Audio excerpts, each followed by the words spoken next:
Empreendedor é aquele que percebe antes que os outros, é aquele que tem coragem de agir rápido e a intuição de definir sempre o caminho certo. Empreender é um ato complicado, complexo, difícil, cheio de nuances e variáveis. Perguntas que eu devo fazer se eu vou empreender, vocês que já são empreendedores. A primeira coisa é meu objetivo. Qual é o meu objetivo quando eu vou montar um negócio? Sem objetivo, nós não temos onde chegar. E quanto mais longe você jogar o seu objetivo, mais chance de você chegar perto dele, ou pelo menos perto do sucesso. Pense grande. Em segundo lugar, onde eu estou. Então, o diagnóstico da minha situação. Para chegar onde eu quero chegar, da onde eu estou partindo? Quais são as condições que eu reúno hoje para poder chegar em algum lugar amanhã? Eu estou indo na direção correta? Então eu tenho que estabelecer metas. Porque se eu partir na direção errada, a minha chance de me quebrar lá na frente é muito maior. Quanto eu preciso de dinheiro? Qual a previsão de recursos? Será que eu tenho recurso? Recurso ele vem de várias fontes. Ou eu tenho eles, ou eu busco eles. Mas onde está esse recurso? O que pode dar errado? Qual é o meu plano de contingência? As pessoas são otimistas por natureza, muitas vezes o empreendedor não dá para empreender sem otimismo, principalmente com tantos problemas que o empreendedor enfrenta. Agora, sempre tem que pensar que as coisas podem dar errado. O que eu vou fazer se der errado? Para que caminho que eu vou? Por onde eu vou sair? E não, mas está tudo tão bem, está tudo direitinho. Mas não é assim. Tem que ter sempre um plano de contingência, saber como nós vamos recuperar de um possível problema que pode ocorrer. Em sexto lugar, flexibilidade. Até onde você deve insistir? Porque se você for um empreendedor com uma visão boa, você vai saber que tem certos momentos que você tem que dar uma guinada no teu projeto. Ou você tem que entender que o projeto não é mais adequado para aquele momento. O que nós devemos controlar? O pulso do negócio. Qual é o sinal vital do negócio que eu preciso controlar? Porque eu, como empreendedor, não posso estar em todos os lugares ao mesmo tempo. Eu sou mais útil para o meu próprio negócio quando eu estou controlando os sinais que realmente eu devo controlar. E as outras coisas eu devo saber delegar. Então, o que nós realmente devemos controlar para que o empreendimento dê certo? Determinação e competitividade. Dar o melhor de si mesmo em tudo e ser extremamente determinado.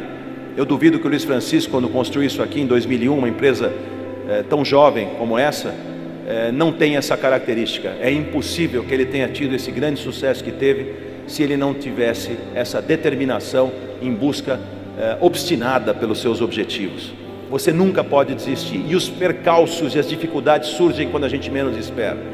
E eu sempre tive muita determinação naquilo que eu fui buscar e sempre fui muito inspirado nesse sentido.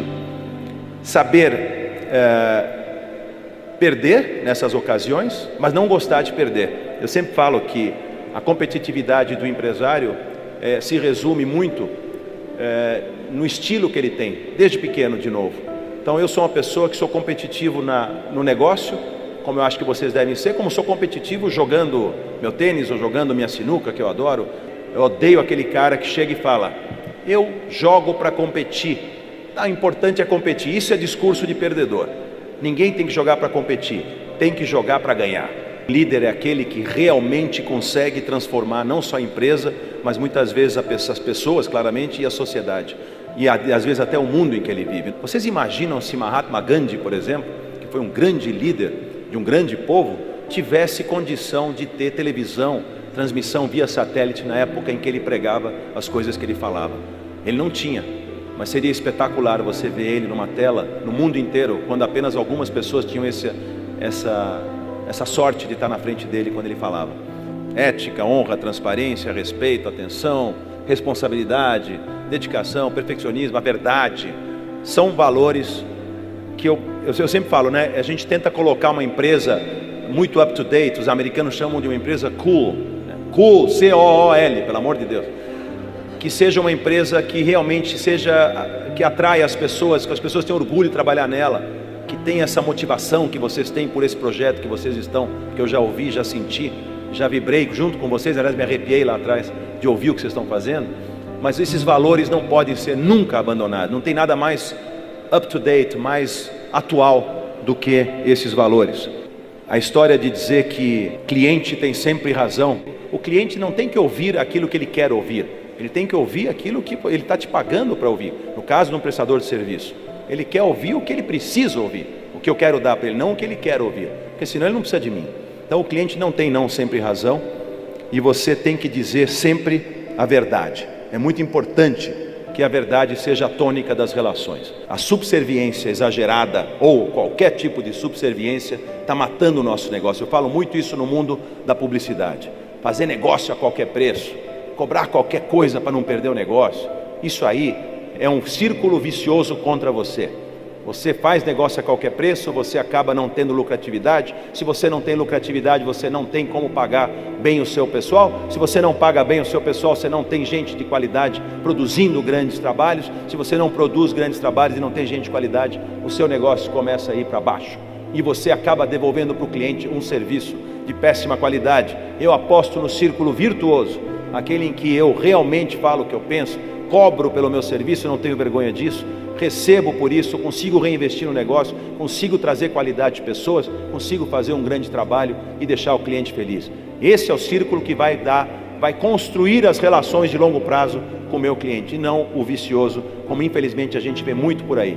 ênfase é uma qualidade importantíssima, e isso na minha personalidade sempre foi uma coisa muito forte, né? A ênfase com que eu coloco as coisas, desde pequeno. Vamos decidir para onde a família vai viajar. O enfático, e levantava a mão, falava, dizia e acontecia. É um pouco assim hoje, e é muito importante a gente ter ênfase quando a gente tem paixão por algo. Não dá para você amar alguma coisa que você faz e não ter ênfase na hora de executar isso. Tristes são as pessoas consideradas sem ênfase.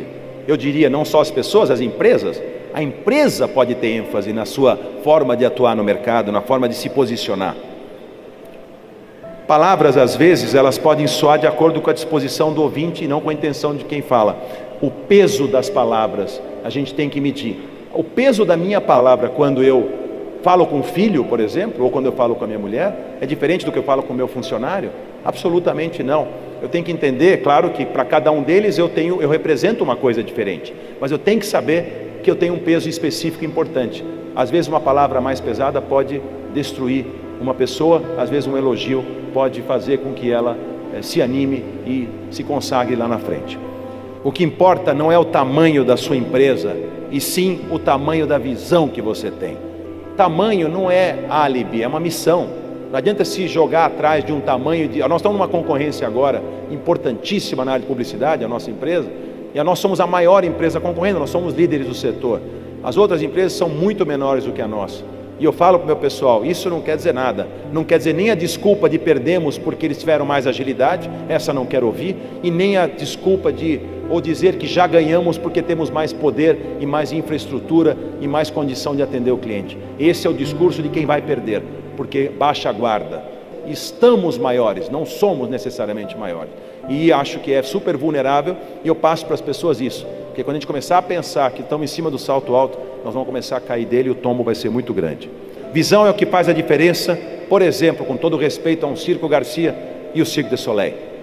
Por quê? Porque com o passar do tempo o Circo Garcia continua um circo de animais, de leões, de palhaços, uma graça, pessoas se divertem. Porém, surgiu um circo internacional, que está de novo no Brasil agora, que não tem nem animais, mas que tem o sonho e a imaginação como sua base, que teve a visão de entender que o mundo evoluiu e que a graça e a leveza do circo e essa coisa lúdica que passa para as pessoas é completamente diferente no dia de hoje do que foi no passado. Uma frase ótima que eu adoro, que há dois tipos de pessoa no mundo: os realistas e os sonhadores. Os realistas são aqueles que estão indo, sabem onde estão indo. Os sonhadores já estiveram lá, pelo menos no seu sonho e na sua imaginação. O início do fim de qualquer profissional acontece quando ele se considera melhor do que os outros. Mark Twain dizia o seguinte, algumas frases muito divertidas sobre humildade. Ele disse que quando ele tinha 14 anos, ele achava o pai dele um imbecil. Então quando eu tinha 14 anos, eu achava meu pai um imbecil. Hoje eu tenho 21 e fico impressionado como ele aprendeu nesses 7 anos.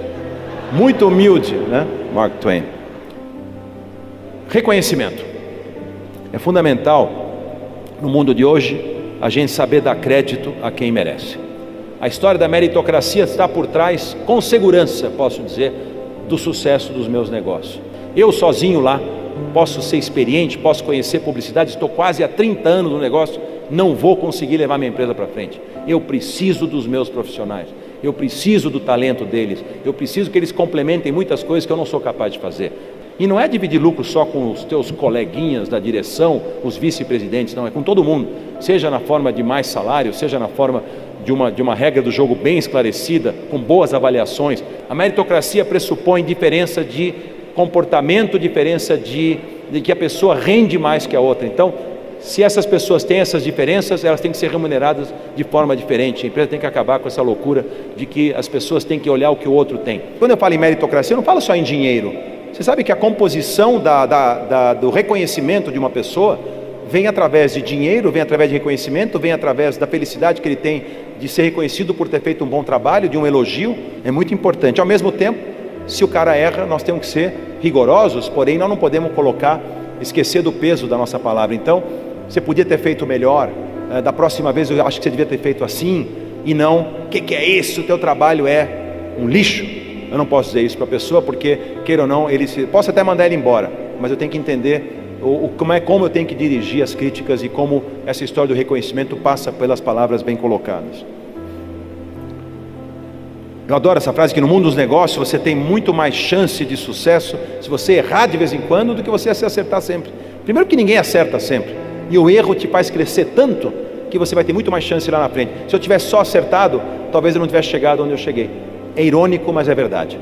Tem que errar muito, bater a cabeça na parede para aprender. A melhor forma de aprender é através do erro, não através do acerto.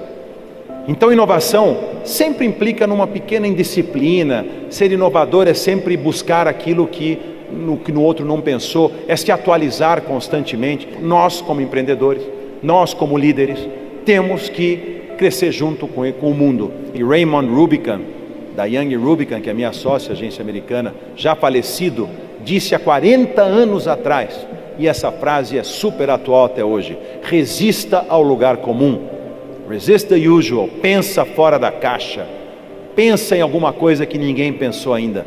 São 6 bilhões de pessoas que têm capacidade de pensar no mundo, são milhões de empresários, milhões de pessoas, milhões de executivos competindo com vocês competindo com eles. Pensem fora da caixa, tentem sair desse lugar comum o tempo todo. Não é fácil, você não vai conseguir isso o tempo todo, mas se tiver dentro de você esse espírito, com certeza em momentos importantes da vida você vai conseguir romper com o estado atual de coisas. Não se acomode mesmo que estiver indo bem, pense que você podia estar fazendo alguma coisa diferente. Um filósofo chinês dizia que grandes realizações só são possíveis quando se presta devida atenção aos pequenos começos. Nós não devemos fazer micromanagement. Falando isso, eu não estou pensando no detalhinho. Eu, como CEO da empresa, não vou, mas eu entro de vez em quando e ligo para a minha própria empresa para ver quanto tempo eu vou ficar no telefone e peço um ramal. Eles nem sabem quem está falando. E quero ver, se não atender no ramal, se alguém em volta vai atender. As relações pessoais, eu adoro traçar paralelos, acabam porque as pessoas não cuidam dos pequenos detalhes. Eu lembro muito bem, meu pai vai lembrar disso, a minha mãe ligava todo dia para o meu escritório, ou todo dia para mim, dizendo: tem conta nova? Uma senhora de 80 e poucos anos, que não entende que na publicidade uma conta para conquistar é complexo, demora. E outra, já estamos com muitas contas, então, mãe, eu não tenho conta nova, mas eu tenho contas que eu estou atendendo. Não adianta, dia seguinte, tem conta nova? Porra, todo dia. E aí a minha paciência se esgotava. Mãe, já falei que não tem conta nova. Aí ela faleceu 2 anos atrás e aquele telefone não toca mais. Eu adoraria que ela tivesse, desculpa pai que está aí, ficou emocionado, que ela estivesse ligando e dizendo: tem conta nova? O sucesso profissional é lucro, notoriedade ou reconhecimento. Não tem terceira coisa que possa falar quando você fala de sucesso profissional. O sucesso pessoal é só a felicidade. Não tem outra coisa no sucesso pessoal do que a felicidade. E a felicidade é o grande lucro da nossa vida. E é o único compromisso, como eu já disse, que a gente tem que ter na vida, é com a felicidade.